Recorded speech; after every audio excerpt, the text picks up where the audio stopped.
Hello, everyone. Welcome. It is Friday, Data Viz Friday, our favorite day of the week. And it's especially exciting because we are talking about bar charts today, which, have some connotations to them internally at Notable. I am personally a huge fan of bar charts. So I am excited for us to dig into them today. We have Team Notable here, Michelle, Dave, and Elijah. And so we will give everyone just a minute or so to join in. And I wanted to give everybody a heads up that Dave is not going to be here next week. He is actually going on vacation. Dave, I'd love to hear about your vacation. I'm going to be sad to miss it because I do like scatter plots, but I'll be at Steamboat Springs next week skiing for the week. So, I probably will have a little bit more fun, although I'm not saying Data Viz Friday is not as fun as skiing. But yes, Steamboat, for whatever reason, has the best snow in all of Colorado. Like they have the champagne powder. It's going to be beautiful. Can't wait. And you're getting fresh snow, right, Dave? We are getting fresh snow, yeah. Every day next week, just a little bit. So thanks to California for taking all that rain earlier in the week, but we'll be getting it our way. Early in the week. So I'm in Santa Cruz, for those of you who don't know, and the last 3.5 months have been just insane. The entire California has gone from, I was just looking at the stats, I think it was 80% severe drought to 0% severe drought and 40%, 60% no drought, like just as a result of a single season. It's unbelievable. I think of California right now as that plant that you didn't water for like far too long and the soil has cracked, right? And then you just like pour the water on and it just like comes over as my visualization, That's right. No, that's absolutely right. They said that the Southern Sierras have 260% of the average snow load, the highest measured in history. So it's crazy.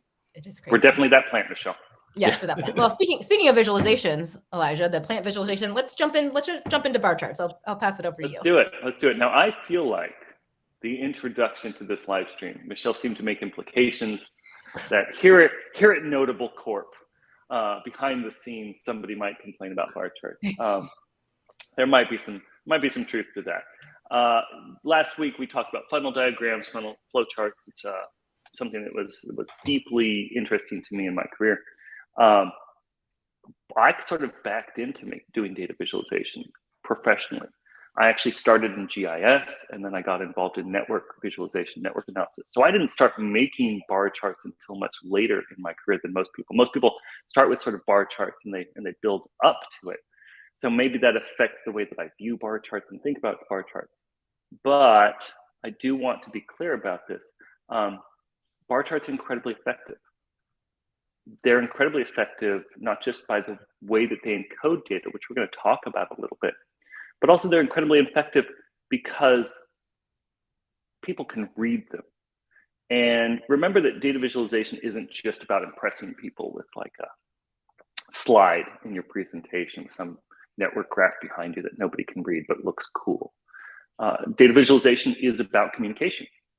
And if the folks that you're communicating with can't read what you're writing, then you failed. And it doesn't matter whatever kind of work you put into it or whatever kind of validity on its own the chart or the dashboard or the approach that you've used might have.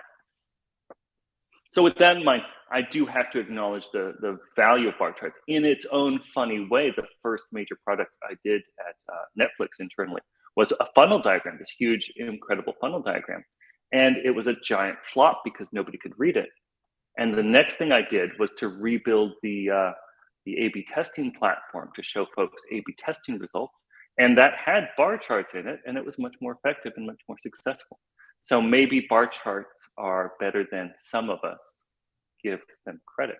So why is it that bar charts are so effective? Well, I alluded to this in that introduction. Bar charts use a particular kind of encoding that works very well with our brains. Now, what do I mean by an encoding? An encoding is sort of terminology in data visualization that refers to how we take data properties and how we represent them with visual properties. So when we were looking at funnel diagrams, we were encoding the sources and sinks of a flow as nodes, as rectangles, and then we were encoding a connection between them using a wavy line. and the magnitude of that connection using its width. So that's a lot of complex encoding there. Bar charts, on the other hand, use a single kind of encoding. They encode value on length. So a bar chart is long in proportion to the magnitude of the value it represents. I've got a fun little data set here based on the US News and World Report, top schools from 2021, 2022.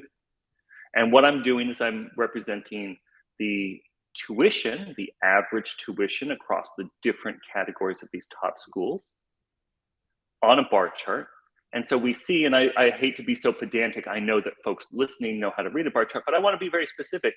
The length of those bars is proportional to the average tuition of each of these categories. So human brains are really good at measuring and comparing lengths. And that's why bar charts work better than, say, encoding that data in the radius of a circle. We're good at measuring lengths, and we're good at positions. That's why scatter plots and bar charts are so powerful. So I talk about that a little bit in here. What I want to, though, remind folks of is that if we are seeing length, if that's what our brain is doing, then these decisions in, for instance, how we orient a bar chart, whether we show it as a vertical bar chart or horizontal bar chart, that's not just a layout issue. You have to remember that if I'm looking at this as length and I see this as a vertical bar chart, and therefore the ratio of the width to the length is one way, whereas if I show it on a horizontal bar chart, that ratio might change.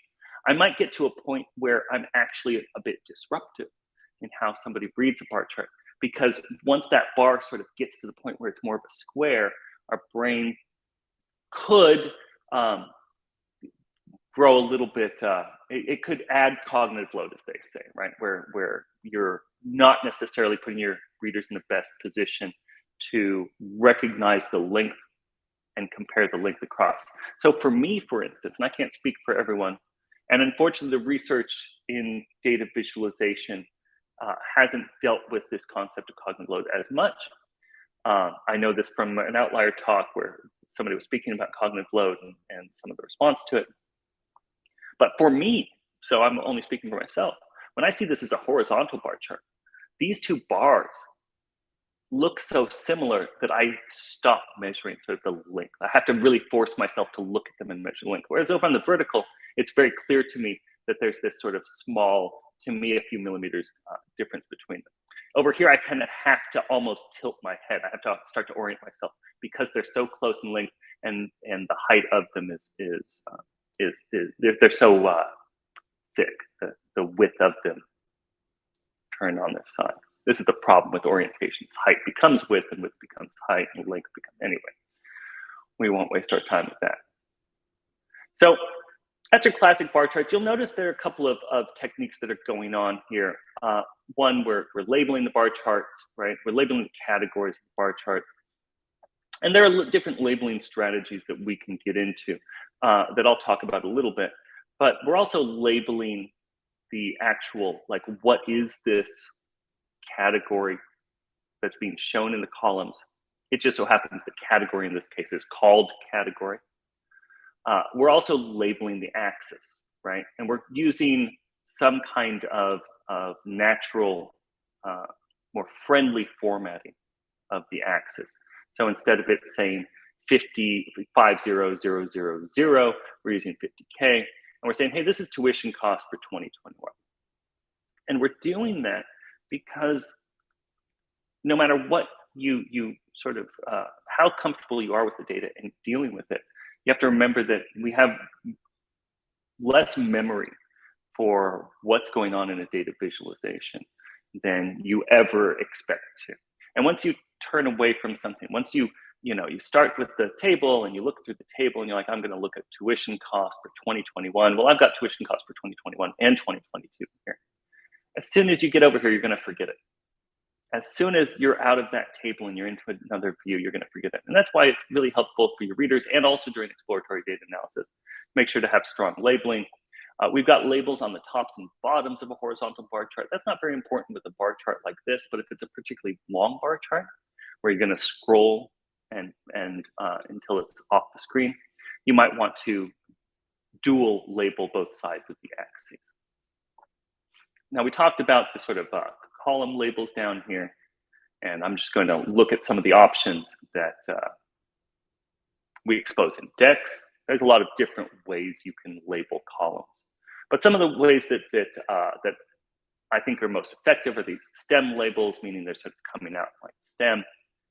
And you'll notice that what we've done is we've sort of ellipsised the longer labels, because otherwise they're just going to become huge. You could also make them angled. They could be at this sort of 45-degree angle. That's nice reading, especially for very large bar charts. We can do a flat labeling. There are some labels and some bar chart sizes like this one where flat labeling works really well. This is actually really readable. You'll notice though that as soon as I get it smaller, like I had it back in that dashboard, that this might overflow and become harder to read. But for a large bar chart that's taking up as much space as this, then that flat labeling is great. And then finally, you've got the staggered labeling, which isn't so necessary here, but you'll see if we go back to our little dashboard. If we go back to our little dashboard, if I save my changes and go back to my little dashboard, sorry about that. And you'll see that that staggered labeling actually works quite well, because it doesn't run right into the labels from the other bar. So that's that staggered labeling. And then there is another kind of labeling that you might have noticed over in those controls, and that's labeling the bars themselves, labeling the bars with the value in the bar.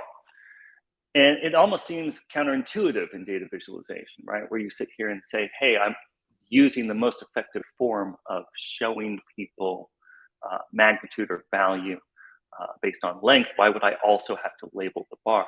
And the answer is, well, it depends. It depends on who your audience is. If your audience really is interested in this sort of hyper accuracy, the difference between this bar and that bar isn't just roughly speaking, 5%, which your eye sort of told you, but it really is, what is this, $1,200 a year. Well, then that's when those labels are important. And think of an audience for this kind of data set. That might actually be a critical decision-making moment, right?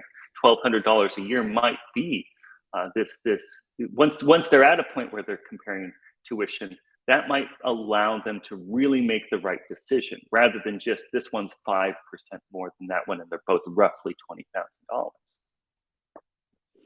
that's a bit about labeling. And there is no correct approach for labeling. There's no correct approach for axis labeling either. You just need to orient it, there's a pun, to your audience. You need to make sure that your audience is aware of the necessary information to make their decisions.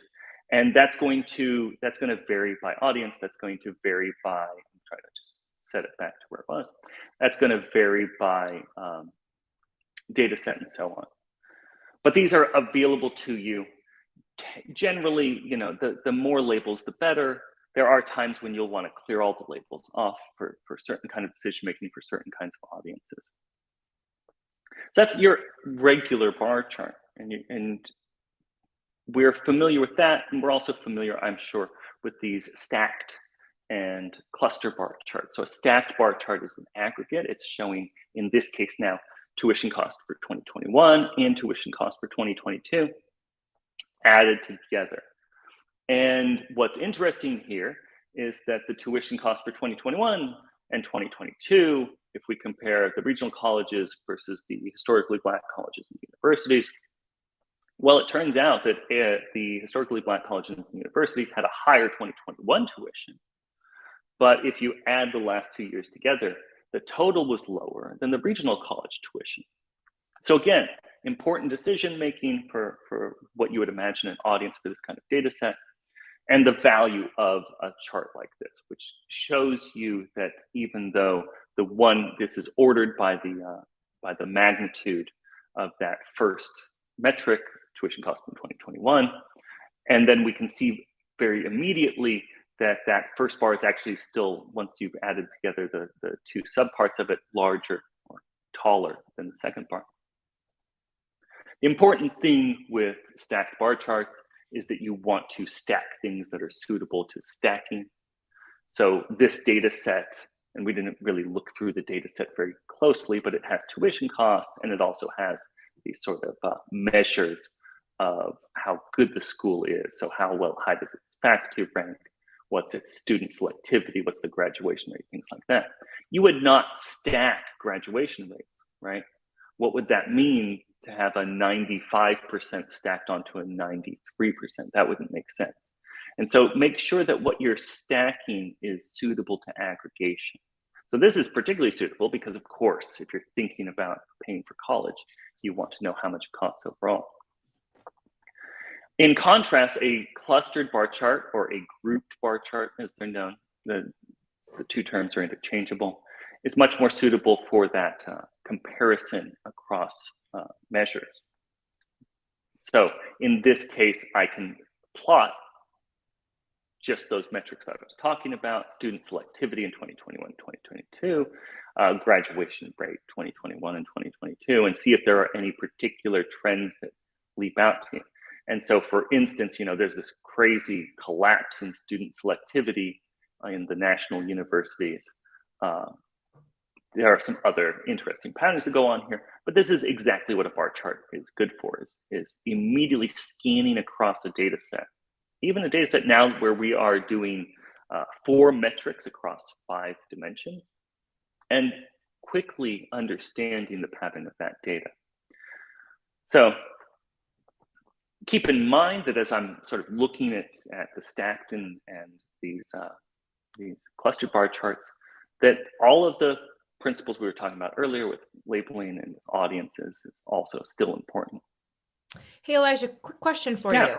When thinking about ordering bar charts when there are multiple metrics involved, you mentioned on the first one that you were ordering by the volume of the first metric. Is there a right or wrong way to go about ordering? There is a right and wrong way, and it's actually a really good question. The thing to keep in mind, so the one thing to keep in mind if you're making a clustered bar or grouped bar chart is to maintain the order. First of all, maintain the order across the categories. So you'll notice that it goes dark blue, red, gold, darker blue.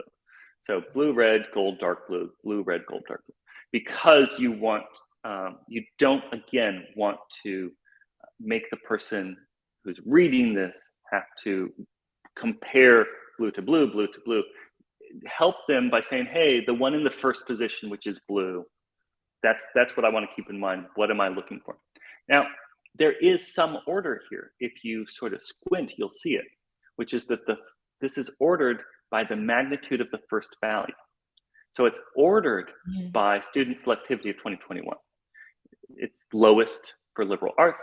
It's lower for regional. It gets a little bit higher for the regional universities. It's higher for HBCUs, and then highest for national universities.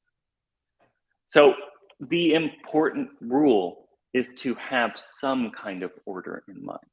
There is no, especially in a data set like this where you're ordering it this way, it's very tough to figure out which of these signals you want to most preference in order. But you should be intentional about ordering. We could have ordered this alphabetically. You see that, if it makes sense. If these had been dates, you could have ordered them in date order. So if this had been, instead of liberal arts, this had been sort of admissions for the 1920s, the 1930s, the 1940s, whatever. There are many different ways to order the bars in a bar chart. And again, probably one of the things that makes it so challenging to talk about bar charts, to get back to like, are bar charts worth even talking about, is that bar charts are less about trying to explain to people what's going on with the chart, because everybody kind of knows. And they're much more about how do you make a good one, which is much harder. It's much harder to make a good chart than to explain to somebody what these encodings are from a sort of analytical perspective. It's a great question. We can take a look real quick. I don't want to spend too much time on it, but we can take a look real quick at some ordering, like how ordering might change things, right? So this is smallest values first, and it's smallest values in a stack chart. It's smallest values for the first metric in this stack chart, because of course you could go total values, but that's going to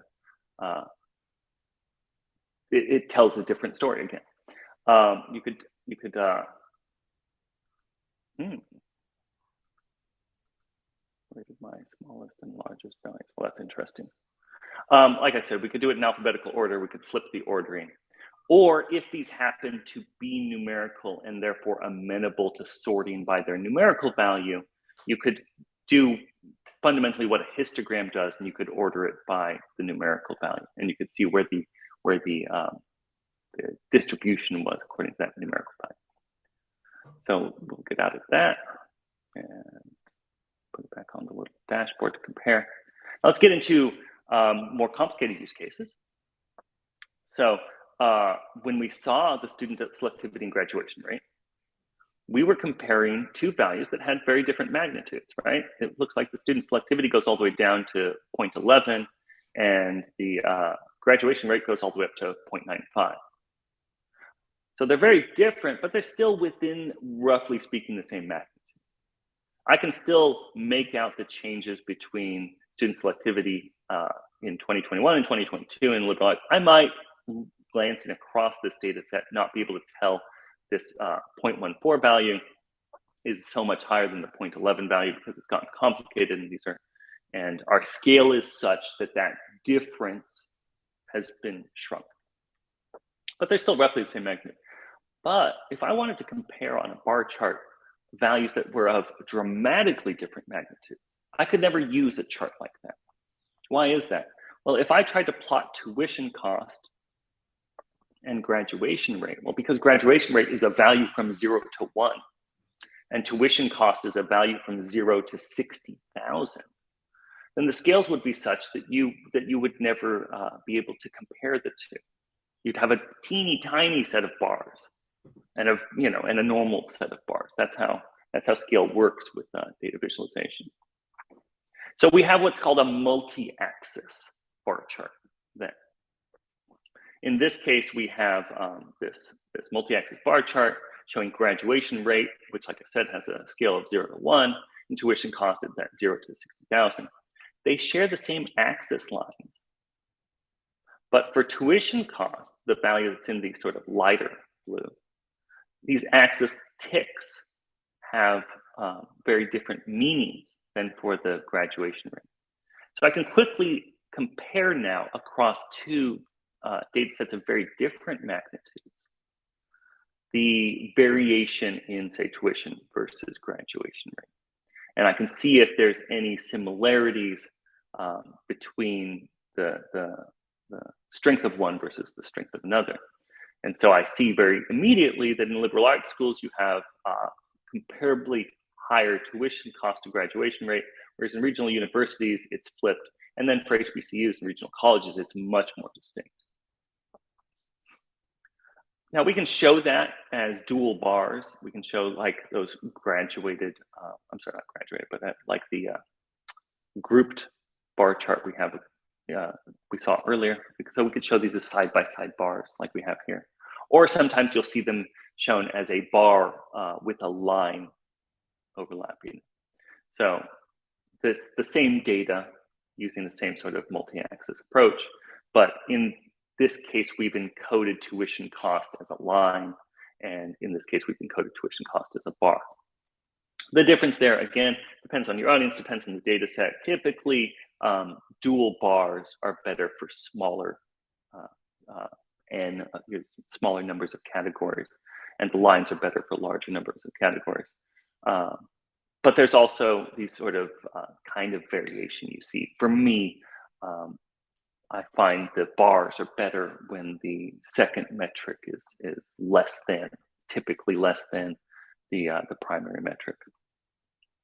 Again, that's not scientific. There's a lot of not scientific stuff going on when it comes to data visualization tips and techniques. There's There's a lot of opinion, and it's I'd like to think that I've got a reasonably good opinion about it, but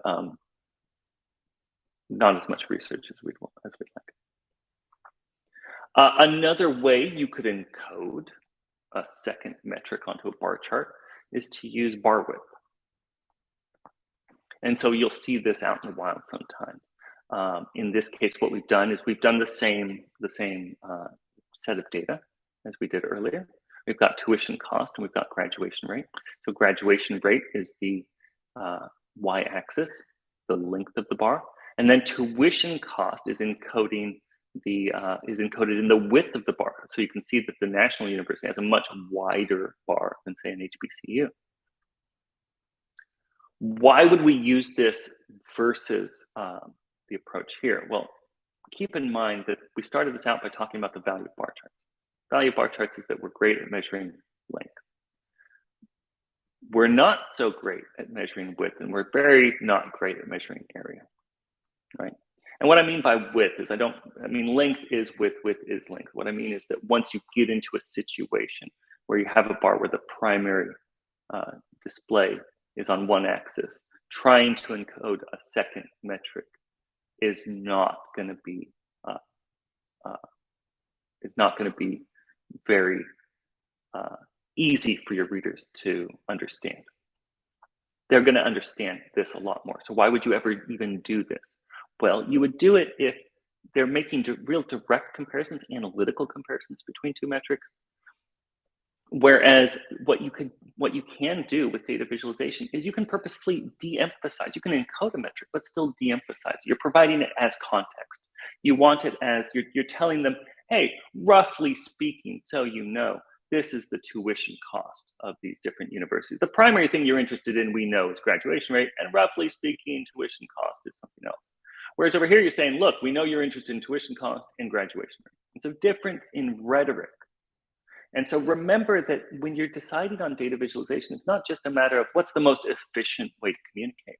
You have to think about what is it that I want to communicate as the entire message. What is the primary aspect of the message? What's the secondary aspect? What's the context? And encode accordingly. So that's why bar width is not quite as bad as people tend to think of it. We tend to evaluate data visualization methods based solely on numerical precision. And if communication was based solely on precision, then we'd see very different forms of success out in the world. We know that there are people who succeed with communication without being precise, with being precise only in certain cases. And data visualization is just another form of communication. I'm not suggesting you be unethical about it, but I am suggesting that you take it seriously as a form of communication and don't limit yourself to just quote the most effective, the most mathematically effective charts. So color, we do see bar charts use color. You want to be careful with color in bar charts because you're putting more and more signals in front of a person. And it can get confusing because you have so many, typically with bar charts, you have so many different marks. That's what a bar would be referred to as, a mark or a glyph. And once you start to encode them with color, the ease of looking across the bar chart and comparing the differences with numerical precision starts to get disrupted because your eye also starts to see these different categories that the colors naturally make. So use color. We'll see. I've got what I think is effective color use coming next, but you can use categorical color like this.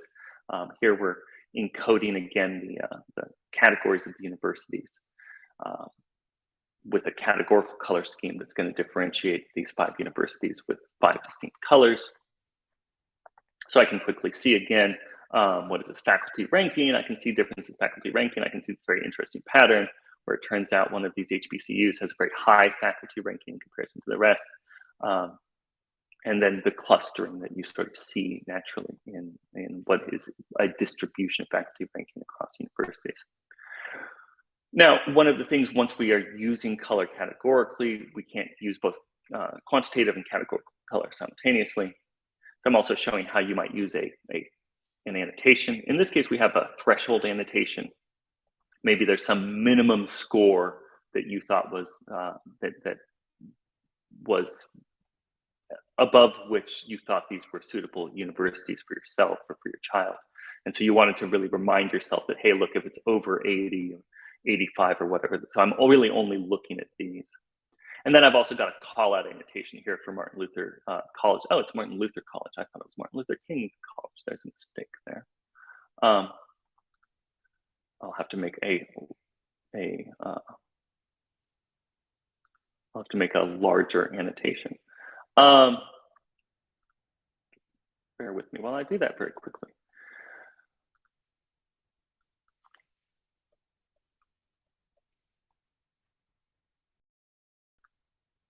There we go. So call out annotation is good to, not surprisingly, call out a particular bar. So especially in some case like this, where you have what seems to be an outlier, why is it that there's one regional college that's so much higher ranked in faculty ranking? Rather than letting your readers hover over it and go find out, you can already presume that they're going to want to know the answer there, and you can call it out with a call-out annotation. So this is categorical color and also annotation. Quantitative color, you want to be careful with quantitative color. You don't want to just dual encode a bar chart where you provide a gradient that encodes the faculty ranking along that gradient. Instead, when you're dealing with bar charts, you want to remember that you can still tell a story. You can still tell a story with any kind of chart, even a relatively simple chart like a bar chart. Here, I've used very simple semantic coloring. I decided that above 80, like I was saying earlier, was something good, and below 60 is something bad. And therefore, in between 60 and 80 is whatever. And I've encoded one part of this data set as green to indicate that it's positive. I've encoded another part as red to indicate it's negative. There are some issues with color safe colors using red and green. These are hue distinct, so they're not actually going to run into problems with color blindness. But keep that in mind when you're using any kind of color, quantitative or categorical. But you can see already that just by applying these colors, that there's suddenly a story in this bar chart, that this is no longer a display of data, that this is actually some kind of story. There's a story here of states where the schools are doing well, states where the schools are doing not so well, and states where the schools are doing poorly. And that's really exciting. If you can take something like this, which is a relatively fundamental visual display of information, and just by spending 5 minutes applying some color to it, you can turn it into a small story. Then you can imagine what you could do if you were really thoughtful about it. If you had a real audience instead of a fake audience like I have, had a real data set instead of a fake data set like I do. And we're being intentional about how you used and deployed bar charts. So that's bar charts. That's all the features that I wanted to cover with bar charts. Under the hood, actually, we also do error bars. The DEX, this data visualization tool that I've been using, has error bars. The problem is this data set doesn't have anything like error bars, but I'll see if I can find something, if I can show them, just so you can see what I'm talking about with error bars. There we go. So this is completely meaningless. I've used something that is not errors to encode, but error bars are a little sort of whiskers around the tops of your bars that indicate the precision of the bar. So if you're dealing with a data set where your bar chart is encoding some measure, and you can say, well, this measure, I know that for this one, it's within 3% of this measure. And within this one, it's within 8%. That's critically important for decision making, especially around, well, I mentioned the A/B testing platform that I built at Netflix. People need to make decisions, and the answers that they're getting are never going to be exact. They're going to be statistical answers that say, well, it seems like if we make this change, we should get better results if we change the Netflix product in this way. And error bars allow you to say, well, so for instance, with this bar here, because the error bars are so small, we're pretty sure about it. Whereas say this bar over here, the error bars are much wider, showing the value that this could vary within. You're telling them we're not as sure about that. Now, like I said, this isn't unfortunately a data set with precision, so I couldn't really come up with a good example for it. But keep that in mind. That's another feature in bar charts that you might see out in the world, or you might have to deal with yourself. So those are bar charts. There are bar chart-like things out in the world. There are things like histograms. Histograms take the individual items in a data set and they show you the density of them at different bins. So this is telling me that between 18 and 26 for faculty ranking, we have 5 regional colleges. We have 4 between 26 and 34, and we have 1 between 34 and 42. And what this allows you to do is you see these interesting things, like you see distributions. You can see this interesting sort of bimodal quality to HBCUs, that they have some that are rather low and some that are rather high. We see that liberal arts schools and national universities are all very high. And then you can see the sort of relatively normal distribution for a regional university around 60 to 80. So that's not a bar chart. Somebody might say that it is, or they might use a bar chart as a histogram. That's why people like sometimes to refer to bar charts as column charts. There's different ways of sort of distinguishing between them. The thing to remember when you're dealing with someone who says that this is that chart, this is every chart is every chart. Charts don't really exist as like their own platonic object, right? A chart is a recipe of encodings. And it's a recipe of encodings saying, I want to encode length in this way, and I want to encode dimensions, I want to encode some metrics, I want to encode some topologies, whatever it is that you're encoding with this graphical signal. And so you might see rectangles used where the length indicates some kind of magnitude, but it means something different for a different audience, for a different use case. And that's why we distinguish between them with different terms like histograms. Last week we saw funnels. Oh, go ahead, Dave. Yeah. Well, just going back to the error bars there, we had a question that came in from a Sure. viewer here that talked about, do the error bars represent like a specific confidence level? Is that something that the user can adjust, or is that needing to be a field in the data that you're just then representing, but you as the creator of the bar chart aren't editing the error bars? So it depends on the tool. It depends on the tool. In this case, in the case for DEX, we built a tool that's for visualizing your data. So you would have to have a column in DEX that showed the whatever it was, whether it was uncertainty, whether it was true error bars, whether it was just distribution, like the interquartile distribution or whatever. So it could be any. The thing to keep in mind is it again is a graphical signal. It depends on which audience, depends on which field you're and data set you're working with. So for the practical answer, if you're using DEX, if you're using Notable notebooks and you're using DEX, it has to be in your data. Okay. In other tools, it might allow you to derive it from your data. And then the other side of it is, does it show statistical validity? Well, it depends on the data set. It depends on what it will show some kind of region within that which that bar is considered to be accurate according to however you've created that accuracy measure. Got it. Does that make sense? Yep. Great. So the last bar chart like thing was we talked about funnels last week, and a graphical funnel is kind of like a bar chart flipped over and then connected. And you can tell because if you just flip it back over, it looks like a bar chart. It looks like a stacked bar chart. And of course, what's the difference? Well, this is supposed to imply an order, right? This isn't just comparing these across space. This is implying that something happened first and something happened second, and so on. And the things that happened first flowed into the things that happened second. So these are bar charts like things.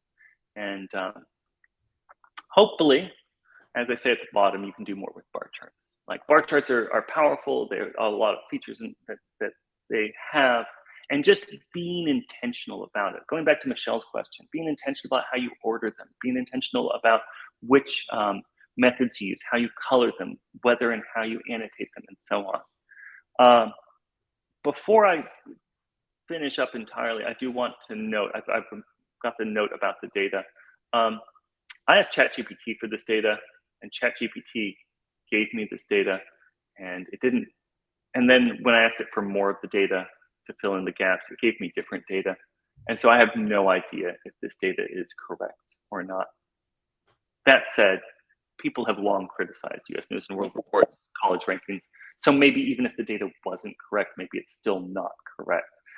So don't decide to enroll in college for yourself or for others based on this notebook. That's all I'm asking. I'll stop there. If there are any other questions about bar charts or anything that maybe I glossed over, I'm happy to answer them. Otherwise, we can call it a day. I think that was a great disclaimer to have at the end, Elijah. So I think all of our listeners will appreciate that. We have one more question, which was bars which encode height in one measure and width in another is basically a Marimekko. I don't know if I'm saying that Marimekko chart, right? Or is it a third type? That's a good question. So a Marimekko chart Marimekko is a famous use of width encoded with height. The distinguishing factor in a Marimekko chart is typically a Marimekko chart is a stacked chart, and typically a Marimekko chart is a percent bar chart. So it's a maximum. It's maxed out to the percent. In fact, I don't know. I'm not going to leave my. I welcome folks to. I'll go try to find a picture of a Marimekko chart and I'll put it in here.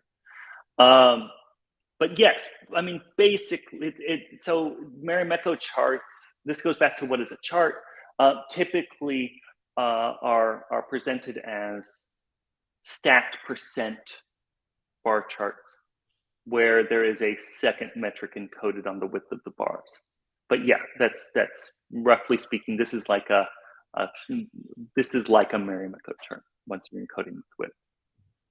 Great, thank you. Well, that wraps up the questions, and I think this wraps up our deep dive on bar charts. So thank you everyone who joined, and we will see you next Friday for Data Viz Friday, which we are going to be covering scatter plots, the world of scatter plots. It will be exciting. So we will see everyone next week. Thanks for joining.